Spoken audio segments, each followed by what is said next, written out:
bath and begun a spontaneous wrestling match, Greco-Roman style, that is, naked, on the floor of their bedroom. The youngest had gotten involved by turning his board books into projectiles, apparently trying to break up the match by knocking one of the older two out.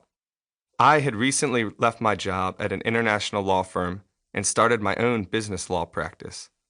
Lauren was pregnant with our fourth boy, because clearly our house needed more Greco-Roman wrestlers.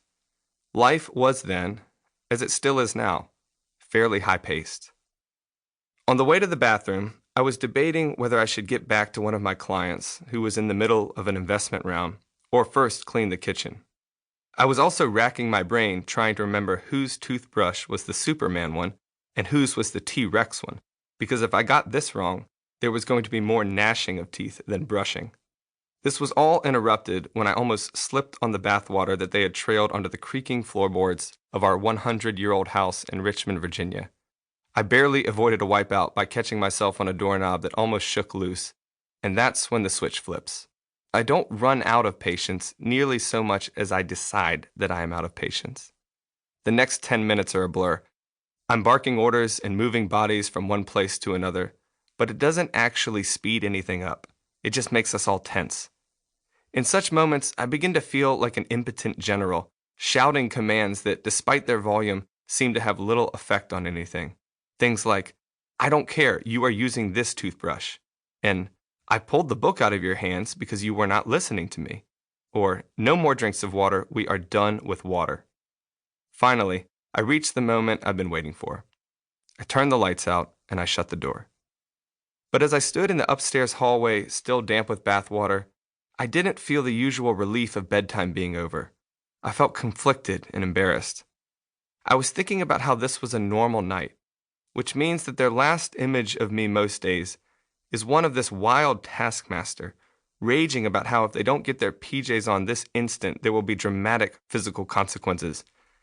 I wondered if they sensed the irony when, before turning out the lights, I gave them a short bedtime prayer and told them that God loves them and that I do too.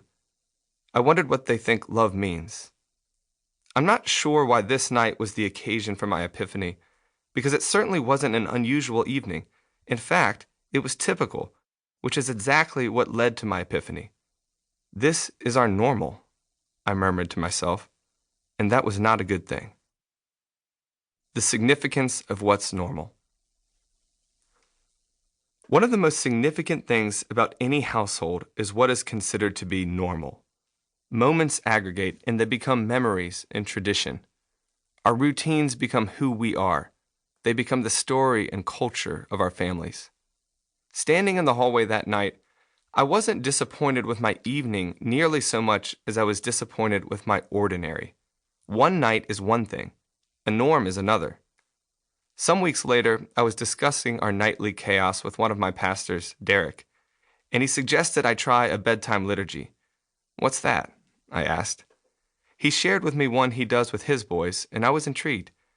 The idea of a bedtime liturgy sounded strange at first, but the more I thought about it, the more it made sense.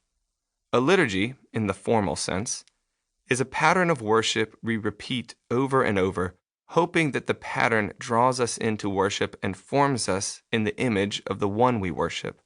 This wasn't totally new to me. In fact, I had been using time outside of my law practice to write about how habits of work and technology are really patterns of worship that deeply form us. I had thought a lot about the spiritual significance of daily habits functioning as liturgies, but honestly, I just hadn't really applied this insight to parenting and children. But when Derek mentioned a bedtime liturgy, the realization clicked. My parenting was already filled with liturgies, just not ones that I had chosen carefully. These small patterns I had with Lauren and the boys, our waking, our meals, our car rides, our bedtimes, these were all moments of worship too, guided by habits that could accurately be seen as liturgies. Liturgies of what? Now that I thought about it, probably liturgies of efficiency, impatience, rush, or frustration. These rhythms were certainly not ones I would choose, but they were the ones we had, and that needed to change. It was in this mix of both frustration and inspiration that I wrote my first nighttime blessing for the boys. I hoped it could be a little liturgy for